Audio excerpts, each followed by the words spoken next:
Stop trying to make him miss you by disappearing. I know that sounds backwards, but here's what nobody tells you about male psychology. The harder you try to be missed, the more forgettable you become. And I'm about to prove it to you in the next few minutes with science, real psychology, and strategies that actually work. Right now, you're probably doing one of three things. You're either giving him everything he wants when he wants it, you're playing hard to get and hoping he'll chase, or you're stuck in that middle ground where you're trying to be perfect and wondering why he's losing interest. All three approaches have one thing in common. They're focused on him instead of you. But what if I told you that the women men obsess over, the ones they can't forget, the ones they chase for months or even years after things end, these women aren't playing games at all. They're operating from a completely different psychological framework. And by the end of this video, you'll know exactly what that framework is and how to use it. Here's the truth that's going to change everything for you. Men don't miss women who try to be missed. They miss women who create emotional addiction. There's a massive difference, and understanding it will transform how you approach every interaction with him from this moment forward. Most advice tells you to pull back, be mysterious, don't text first. That's amateur hour. Those are tactics. What I'm going to teach you today is psychological warfare, but the elegant kind, the kind where he doesn't even realize what's happening to him. He just knows he needs more of you. So if you're tired of wondering if he's thinking about you, if you're done analyzing his texts for hidden meanings, and if you want to know what it feels like to have a man truly crave your presence, then pay attention to every word I'm about to say. Because I'm going to show you exactly how to rewire his brain to associate you with feelings he can't get anywhere else. Let's start with the biggest lie you've been told about making men miss you. Ready for this? The lie is that absence makes the heart grow fonder. That's not how the male brain works at all. Absence without emotional significance just creates indifference. But absence after emotional impact, that creates obsession. Think about your favorite song. You don't miss silence. You miss that specific melody, those lyrics, the way it makes you feel. That's emotional imprinting, and it's the secret to making a man miss you so intensely that he can't focus on anything else. Here's what actually happens in his brain when you disappear without creating that emotional imprint first. Nothing. Literally nothing. His mind doesn't search for you because there's nothing significant to search for. You become background noise that stopped playing, and he barely notices the difference. But when you understand how to create what I call emotional withdrawal, something fascinating happens. His brain starts actively seeking the feelings you gave him, not you specifically, but the way he felt around you. And when he can't find those feelings anywhere else, that's when the real missing begins. The science behind this is actually beautiful. There's a neurochemical response that happens when someone experiences pleasure and then has it suddenly removed. The brain releases dopamine not when we get what we want, but when we're anticipating getting what we want. That anticipation creates a craving loop that's incredibly powerful. Women activate this backwards. They give dopamine hits constantly through texts, attention, and availability. Then they wonder why removing themselves doesn't create craving. It's because they never created the anticipation gap in the first place. So how do you create emotional withdrawal instead of just disappearing? It starts with understanding the three types of emotional memory that men form about women. The first is comfort memory. This is safe, predictable, nice. He remembers you fondly but doesn't crave you. The second is attraction memory. This is physical, exciting, but often shallow. He wants you physically but doesn't miss you specifically. But the third type, this is where magic happens. It's called identity memory. This is when you make him feel like a better version of himself, when you activate parts of his personality that he loves but rarely gets to express. When you see him in a way that makes him feel more alive, more capable, more interesting than he usually feels. Identity, memory is addiction because it's tied to his sense of self-worth. And when you're gone, he's not just missing you, he's missing who he is when he's with you. That's the difference between someone forgetting you exist and someone spending sleepless nights wondering when they'll see you again. Coming up, I'm going to show you exactly how to create identity memory in any man, regardless of how long you've known him or what your current situation is. But first, let me tell you about the one thing that kills identity memory faster than anything else. The identity memory killer is predictability. When a man can predict your reactions, your availability, your responses, your energy, you become emotionally flat in his mind. There's no mystery, no discovery, no reason for his brain to stay engaged with figuring you out. But here's where it gets interesting. Unpredictability doesn't mean being flaky or inconsistent. It means being emotionally dynamic. It means showing different layers of yourself at unexpected moments. It means being warm and connected one day and mysteriously busy the next. Not because you're playing games, but because you have a rich, full life that he gets glimpses of. The most magnetic women I know are like this. They're present when they're present and absent when they're absent. There's no desperation, no analysis, no wondering if they're doing the right thing. They flow with their own energy and let men adjust to their rhythm instead of the other way around. This creates what I call the emotional roller coaster, R effect. Not the unhealthy kind where you're hot and cold, but the intriguing kind where he never quite knows which version of you he's going to get, and he finds all of them fascinating. Now, let me show you exactly how to create identity memory with any man starting tonight. The key is learning to reflect back to him the parts of himself that he loves but doesn't get to express often enough. Every man has hidden aspects of his personality that he's proud of but rarely shows. Maybe he's funny but works in a serious job. Maybe he's creative but spends most of his time being practical. Maybe he's adventurous but lives a routine life. Maybe he's intelligent but is surrounded by people who don't appreciate that side of him. Your job is to become the woman who sees and celebrates these hidden aspects. Not in an obvious way, but subtly. When he makes a joke, don't just laugh. Tell him he has a unique sense of humor. When he shares an idea, don't just agree. Tell him he has an interesting mind. When he takes a small risk, acknowledge his adventurous spirit. Here's the key. Most women compliment men on obvious things, their looks, their job, their possessions. But the compliments that create identity memory are the ones that recognize character traits, personality quirks, and ways of being that he values but rarely hears acknowledged. When you do this consistently, something magical happens in his brain. You become associated with his favorite version of himself, and men become addicted to people who make them feel like their best selves. But here's the crucial part that most women miss. After you've created this identity memory, after you've shown him this version of himself, you have to create space for him to miss it. You can't be available all the time to give him that feeling. That's when the emotional withdrawal kicks in. This is where strategic absence becomes powerful. Not random absence, not game-playing absence, but intentional space that allows the emotional imprint you've created to echo in his mind. Coming up next, I'm going to give you the exact framework for creating and then leveraging emotional withdrawal, including specific techniques for texting and timing that will rewire how he thinks about you.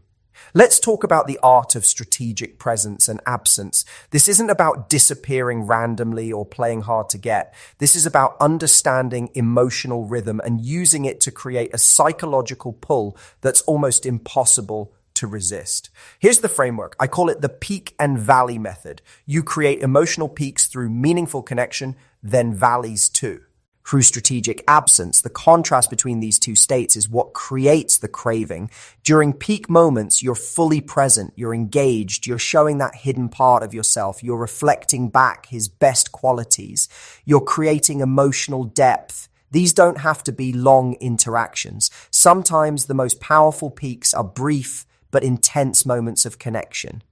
Then, Instead of maintaining that same energy constantly, you create a valley. You become less available, not in a cold way, but in a mysterious way. You have other things going on. You're not always responsive. You're living your life, and he gets to be part of it sometimes, not all the time. The valley period is crucial because this is when his mind processes what happened during the peak. This is when the emotional memory solidifies. This is when he starts to crave the next peak experience with you. Most women are afraid of valleys. They think it means losing connection, but valleys are actually what make peaks meaningful. Without contrast, there's no intensity. Without space, there's no longing. Here's how to implement this in real life. Let's say you have an amazing conversation with him one night, great connection, laughter, depth. That's a peak. Instead of trying to recreate that same energy immediately through texts or calls, you allow space. You become a little less available for the next day or two. You let him sit with that positive experience without diluting it. During the valley period, you're not ignoring him completely, but you're not pursuing either. You're neutral, but warm when he reaches out. You're focused on your own life. You're creating mystery about what you're doing and who you're with. What happens during this time is fascinating. His brain starts replaying the peak experience. He starts wondering when it will happen again. He starts thinking about what you're doing. The emotional memory of how good he felt with you starts to intensify because it's not being diluted by constant contact. Now let's talk about specific tactics for creating emotional withdrawal in different situations, starting with texting, because this is where most women sabotage themselves without realizing it. The biggest mistake women make with texting is treating it like a conversation instead of like emotional currency. Every text should either build anticipation, create intrigue, or reinforce identity memory. Texting just to fill silence or maintain constant contact actually works against you. Here's a powerful text strategy. Instead of asking, "How was your day?" try something like, "Just had a thought about something you said yesterday. It's been stuck in my head." Then don't elaborate immediately. Let him ask what it was. This creates curiosity and shows that he's OCCs, upping mental space even when you're apart. Another approach is the callback text. Reference something specific from a previous conversation that showed his personality in a positive light. Saw something today that reminded me of that story you told about your trip to Japan. Your adventurous side is pretty attractive. This reinforces identity memory while creating a small dopamine hit. But here's the key with texting. Don't be constantly available to respond. Don't match his response time. Don't feel obligated to keep conversations going. Sometimes send something intriguing and then disappear for a few hours. Let him wonder what you're doing. This doesn't mean being rude or playing games. It means having a life outside of your phone. It means valuing your time and energy. It means understanding that immediate availability decreases your perceived value in his mind. Coming up, I'm going to show you how to handle the most challenging scenarios, including what to do if you've already been too available, and the biggest mistakes that can ruin everything. Now let's address the elephant in the room. What if you've already been too available? What if you've been the one texting first, always responding immediately, always being accommodating? Can you turn this around? Absolutely. But it requires a strategic shift that might feel uncomfortable at first. The key is creating what I call a pattern interrupt. You have to break the predictable rhythm you've established and create curiosity about the change. Here's how to do it without being dramatic or obvious about it. Start by gradually decreasing your availability. Don't go from texting all day to radio silence. That's too jarring and will likely backfire. Instead, become slightly less responsive over a period of time. If you usually respond within 5 minutes, start taking 30 minutes. If you usually text good morning first, skip it sometimes. If you're always free when he wants to hang out, start having other plans occasionally. The goal is to create subtle confusion in his mind. He should start wondering why things feel different but not be able to pinpoint exactly what changed. This confusion creates mental engagement, and mental engagement is the first step toward craving. Here's the psychology behind why this works. When someone is consistently available, the brain categorizes them as a resource that will always be there. There's no urgency, no fear of loss, no reason to prioritize them. But when availability becomes uncertain, the brain recategorizes that person as something that might be lost, which triggers pursuit behavior. But you have to be careful during this transition. Don't become cold or distant. Don't punish him for your previous over-availability. Simply become more selective about when and how you engage. Show him that your time and energy are valuable resources that he has to earn access to. Now let's talk about the post-breakup scenario, because this is when the principles of emotional withdrawal are most powerful. If you've recently broken up with someone and want them to miss you intensely, the first thing you need to understand is that your instincts are probably wrong. Your instincts are telling you to reach out, to explain, to fix things, to show him what he's missing. All of these instincts work against you. They decrease mystery, reduce your value, and prevent the emotional withdrawal process from working. Instead, you need to disappear completely for a significant period, not just from his phone, but from his entire awareness. No social media interaction, no showing up where he might be, no contact through mutual friends. You need to become a ghost. But here's what makes this different from typical no contact advice. While you're absent from his world, you're not sitting around waiting for him to reach out. You're actively improving your life in ways that would surprise him if he knew about them. The psychological effect of this approach is devastating in the best way. While he's expecting you to chase, to be broken, to need him, you're becoming someone who doesn't need anyone. That contradiction creates a cognitive dissonance that drives obsessive thinking. Let's talk about the mistakes that kill emotional withdrawal and make you forgettable instead of unforgettable. The first and biggest mistake is breaking your own absence. You create space, he starts missing you, you feel the pull working, and then you reach out because you miss him too, or because you're afraid you're losing him. This completely destroys the psychological framework you've built. It shows him that your absence wasn't because you had better things to do, it was because you were playing a game. And once he realizes it's a game, he stops playing. Real emotional withdrawal only works when it's authentic, when you genuinely have a life that's full enough that you don't need constant contact with him, when your absence is a natural result of your priorities, not a calculated move to get attention. The second mistake is being inconsistent with your energy when you do interact. If you've created space and he reaches out, don't be cold or punishing. Be warm but brief. Be pleasant but not over-eager. Show him that you're happy to hear from him, but you're not desperate for his attention. Another critical mistake is neglecting to work on yourself during the absence periods. If you're creating space, but spending that time obsessing over him, stalking his social media, analyzing his behavior, you're still energetically available to him. You're still in that desperate, needy frequency, even if you're not expressing it outwardly.